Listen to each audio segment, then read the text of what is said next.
कैसे हैं आप लोग इन इस वीडियो। आज हम बात करने वाले हैं बोरुतो मांगा के बारे में, और इस बार तब भाई है भाई साहब, क्योंकि इस बार चैप्टर 10 के अंदर हमें देखने को मिलेगा साडा वर्सेस हिदारी। हिदारी ने पहले ये कंफर्म कर दिया था चैप्टर 5 के अंदर कि वो साडा को मारना चाहता है, और वो इसलिए मारना चाहता है क्योंकि उसके दिल में साडा के लिए फीलिंग्स जग रही है, क्योंकि साडा हिदारी को मोस्ट प्रीशियस पर्सन लगती है इस पूरी दुनिया में। और वो इसलिए है क्योंकि हिदारी सास्के का क्लोन है, और हिदारी सास्के का क्लोन कैसे है वो तुम्हें इस वाली वीडियो में मिल ही जाएगा। और अगर तुमने ये वीडियो नहीं देखी है तो चेकआउट जरूर कर लेना। बाकी हिदारी के मन में साडा के लिए जो फीलिंग्स है वो उन सारी फीलिंग्स को साडा को मारकर खत्म कर देना चाहता है, जिससे उसके पास कोई भी फीलिंग न रह सके। क्योंकि जो भी इनका मिशन है वो फीलिंग्स के साथ तो काम नहीं आने वाला है, क्योंकि इन्हें ईगो को खुश करना है। ये हमें चैप्टर 4 के अंदर बताया गया था। बोरुतो 2 ब्लू वर्टेक्स के चैप्टर 4 के अंदर जब 10 टेल्स इवॉल्व होता है कोड के क्लॉक ड्रीम से, और वो अपने आप को 4 पार्ट्स में डिवाइड करता है, जिसे हम शिनजू के नाम से जानते हैं। एंड उस टाइम पर जूरा ये बोलता है बोरुतो से कि हम शिनजू इस पूरे प्लेनेट को डिस्ट्रॉय कर देंगे। एंड इस टाइम पर जूरा बोलता है कि हमारे पास ईगो है और उसे हमें इवॉल्व करना है, जो ये इनका प्लान है। बट ये एक्चुअल में क्या है, एक्चुअल में ईगो क्या है, ये अभी तक मेंशन भी नहीं हुआ है ढंग से। बस उन्हें ईगो को इवॉल्व करना है। देखो ये तो रही अभी पुरानी बात है, क्योंकि अभी सिर्फ और सिर्फ एक पेज का स्पॉइलर आया है, और ये एक पेज का स्पॉइलर ही धमाल मचा के रख देता है। क्योंकि हमने चैप्टर 9 के अंदर देखा था जूरा एंड हिदारी दोनों के दोनों विलेज के अंदर आ जाते हैं, एंड वो नाइन टेल बीस्ट को पकड़ने की कोशिश करते हैं। Yes baby, nine tail beast दोबारा से इवॉल्व हो चुका है, क्योंकि इस टाइम पर बेबी कुरामा हिमावारी के अंदर दोबारा से इवॉल्व हुआ है। और ये इसलिए हुआ क्योंकि नारुतो का सेकंड हनीमून बहुत ही खतरनाक था, जिसमें कुरामा की भी हिस्सेदारी थी। भाई वैसे कुछ लोग कह रहे थे कि ये क्या हो रहा है, क्यों हो रहा है, किसके लिए हो रहा है, तो मैं बता दूं इस टॉपिक को मैं किसी और वीडियो में जरूर कवर करूंगा, चिंता मत करो, रहने दो।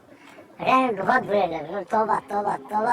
अभी हम साडा एंड सास्के पे हैं, और ये वीडियो कुछ ज्यादा ही लंबी हो जाए। जो भी 1 पेज का स्पॉइलर आया है उसके अंदर साडा के ऊपर हिदारी अटैक कर रहा है, वो भी चिदोरी से। और सबसे बड़ी मजे की बात तो यहाँ पे ये है कि यहाँ पर हमने ये एक्सपेक्ट किया था कि बोरुतो जरूर आएगा हिदारी को मारने के लिए और साडा को बचाने के लिए। बट बाबूजी यहाँ पर खुद बोरुतो ही फंस चुका है, क्योंकि बोरुतो को खुद किसका खतरा है, मोमोशिकी का। क्योंकि अगर बोरुतो को मोमोशिकी का खतरा नहीं होता तो पक्का ही वो विलेज छोड़ के नहीं भागता, सिर्फ कारमा के एक्टिवेट होने की वजह से। क्योंकि उसका शायद कंट्रोल कारमा पे या फिर मोमोशिकी पे बिल्कुल भी नहीं है, और हो सकता है जैसे ही कारमा एक्टिवेट हो वैसे ही बोरुतो सिक बॉय को भी सरपास कर दे। वैसे ऐसा होगा नहीं, क्योंकि वो बंदा अलग लेवल चीज है, और अभी बोरुतो सिर्फ और सिर्फ कारमा ही एक्टिवेट कर पाया। भले वो चैप्टर 9 तक सबसे पावरफुल एंटिटी रहा है, फिर भी वो साडा को बचाने के लिए नहीं आ सकता है। वैसे देखा जाए तो जूरा ने अपना तो काम कर लिया, लेकिन अब काम हो रहा है हिदारी का। हिदारी साडा पर अटैक कर रहा है, और जहाँ तक मुझे लगता है साडा मरेगी तो नहीं, लेकिन हाँ बहुत बुरी तरह से जख्मी हो सकती है, क्योंकि उसका लेवल हिदारी वाला नहीं है। और मैं इसलिए कह रहा हूँ क्योंकि चैप्टर 4 के अंदर बोरुतो एंड हिदारी का रासेंगन एंड चिदोरी क्लैश हुआ था, और वो क्लैश कितना खतरनाक था तुम्हें याद ही होगा, जिसने बोरुतो को भी सरप्राइज किया था। और वहाँ बोरुतो गिरने के कारण लड़ नहीं पाया था। बट यहाँ पर साडा शायद फंस चुकी है, और मैं शायद इसलिए कह रहा हूँ क्योंकि हो सकता है यहाँ पर हमें साडा की मांगी की शारिंगन का एक इफेक्ट देखने को मिले, और उसकी मांगी की शारिंगन की एक्चुअल पावर पता लगे सुजानो को छोड़ के। क्योंकि हर एक मांगी की शारिंगन में एक अपनी एबिलिटी होती है। बट ब्रो यहाँ पर जो फैमिली वाइज जो पावर चलती आ रही है, यानी कि अमातेरासु, जो साडा की फैमिली में फैमिली वाइज ये अटैक चलता आ रहा है। जस्ट लाइक इताची उचिहा के पास भी अमातेरासु ही थी, सास्के उचिहा के पास भी अमातेरासु ही थी, तो क्या साडा के पास भी अमातेरासु ही होगी? इसकी गारंटी मैं नहीं दे सकता।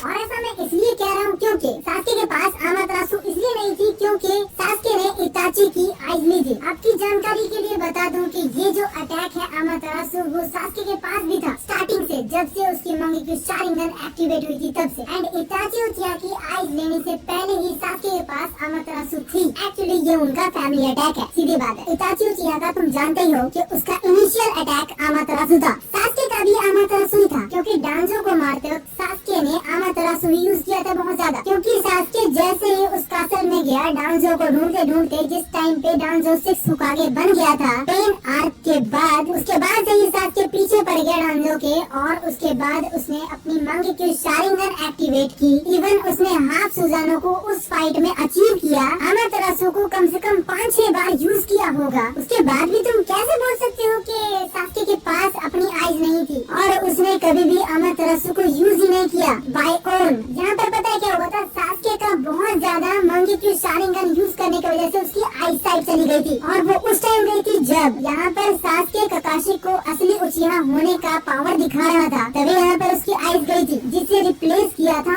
ओबिटो ने। ये दोनों बातें अलग अलग थी। अब तो कंफ्यूज मत होना प्लीज। सो ये जो अमातेरासु है वो अमातेरासु फैमिली वाइज चलती आ रही है। सो हो सकता है कि साइडा के पास भी अमातेरासु ही हो, बट क्या हिदारी सास्के की पावर्स को यूज कर सकता है? मेरे ख्याल से हाँ कर सकता है, लेकिन इतनी ज्यादा नहीं कर सकता है। मे भी क्योंकि अब तक हमने देखा ही नहीं उसकी पावर्स को। हिदारी अपनी रीनेगान की पावर्स को अच्छे से यूज कर सकता है, लेकिन जरूरी नहीं कि वो सास्के की सारी एबिलिटीज को यूज कर पाए। बट यहाँ मुझे डाउट है साइडा का, क्योंकि साइडा ने क्या पता कावाकी की तरह ही ट्रेनिंग न ली हो किसी से भी, इसकी वजह से वो भी बहुत ज्यादा वीक रही हो या वीक रहेगी इस फाइट में। क्योंकि ये तुम देखो कावाकी को यहाँ ट्रेन करने के लिए कोई भी नहीं है, तो साइडा को ट्रेन करने के लिए कौन आएगा? और बाय ऑन कोई कितना ही पावरफुल हो जाए। और वैसे भी साइडा की ट्रेनिंग तो सास्के ही करवाया करता था जब भी वो विलेज में आया करता था, और मुझे लगता नहीं है कि वो 3 साल में विलेज में आया है, क्योंकि मांगा के अंदर 3 साल पहले ही वो एक ट्रेटर बन चुका है, यानी कि बागी। क्योंकि उस टाइम पर उसने उस बंदे का साथ दिया था जो कोनोहा विलेज का